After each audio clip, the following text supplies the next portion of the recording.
Hello बच्चों, आज हम आपको दीपदान एकांकी के बारे में बताने जा रहे हैं। क्या इसकी कथा वस्तु है, इसी को आपको बताएंगे। दीपदान एकांकी डॉक्टर राम कुमार वर्मा द्वारा रचित एक ऐतिहासिक घटना पर आधारित एकांकी है। एकांकी किसे कहते हैं? एक अंक के नाटक को एकांकी कहते हैं, जो एक ही भाग में समाप्त हो जाता है, जबकि नाटक में बहुत से भाग होते हैं। अब बात करते हैं कि इसकी कहानी क्या है, इसकी कथा वस्तु क्या है। तो जैसा कि इसके नाम से विदित हो रहा है, दीपदान, यानी इसमें एक दीपोत्सव रखा जाता है और उसी में षड्यंत्र भी रहता है। मुख्य रूप से इसके पात्र हैं पन्नाधाय, बनवीर, चंदन, उदय सिंह, ये प्रमुख पात्र हैं, और श्यामली तथा सोना ये अन्य पात्र हैं। अब इसकी कथा वस्तु की ओर बढ़ते हैं तो हम बता सकते हैं कि दीपदान चित्तौड़ की एक कहानी है, चित्तौड़ की ऐतिहासिक घटना है, जिसमें कि बनवीर का षड्यंत्र है और वह पूरे चित्तौड़ का शासक बनना चाहता था। इसीलिए वह षड्यंत्र रचता है और दीपदान उत्सव का आयोजन करता है।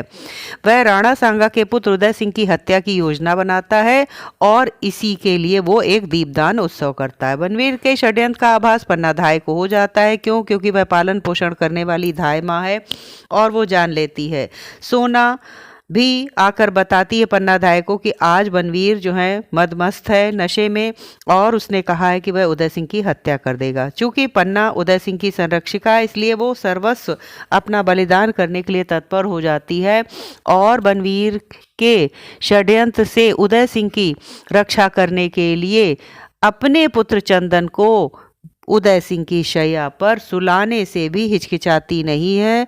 और फिर नशे में जब बाद में बनवीर आता है तो उदय सिंह के धोखे में वह चंदन की हत्या कर देता है। बचाती कैसे है पन्नाधाय? जब आपके इसमें दीपदान उत्सव चल रहा है, उसमें भोजन का भी आयोजन था। कीरत बारी है, वो जूठी पत्थल उठाता है और उन्हीं पत्तलों को उठाने के लिए वो जब महल में आता है तो पन्ना उससे कहती है कि तुम्हें अपने राज्य में जहाँ रह रहे हो इसका नमक खाया है, इसका तुम्हें मूल्य चुकाना है, यानी तुम्हें भी आज बलिदान देने के लिए तत्पर रहना है।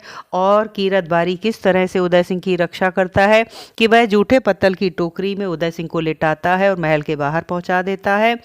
बनवीर आता है नशे में मदमस्त होकर और उदय सिंह के धोखे में पन्ना के पुत्र चंदन की हत्या कर देता है। लेकिन पन्ना अपनी आदर्श भारतीयता का परिचय देती है और अपने कर्तव्य परायणता का परिचय देती है। वो किसी भी हाल में पीछे नहीं हटती है। वह बनवीर से कहती है, राजपूतानी व्यापार नहीं करती महाराज, वह या तो रणभूमि पर चढ़ती है या फिर चिता पर। क्यों? क्योंकि बनवीर प्रलोभन देकर पन्ना को खरीदना चाहता था। लेकिन इस प्रकार से पन्ना पूरी तरह से दूरदर्शी स्त्री है। कर्तव्य परायण का पालन करते हुए वह उदय सिंह की जो जीवन है उसकी रक्षा करती है। एक स्वाभिमानी नारी है, स्वामी भक्ति का परिचय देती है। तो दीपदान की यही कहानी। जबकि बनवीर के चरित्र में हमें क्रूरता, अत्याचारी शासक होने का, ये सारे जितने भी खलनायक के अवगुण होते हैं वो सारे हमें उसमें वो बुराइयां वो देखने को मिलती हैं। तो इस प्रकार से मैंने संक्षेप में आपको दीपदान कहानी जो एकांकी है उसका पूरा परिचय दिया। मेरे विचार से आपको समझ में आ गया होगा। ओके स्टूडेंट, धन्यवाद।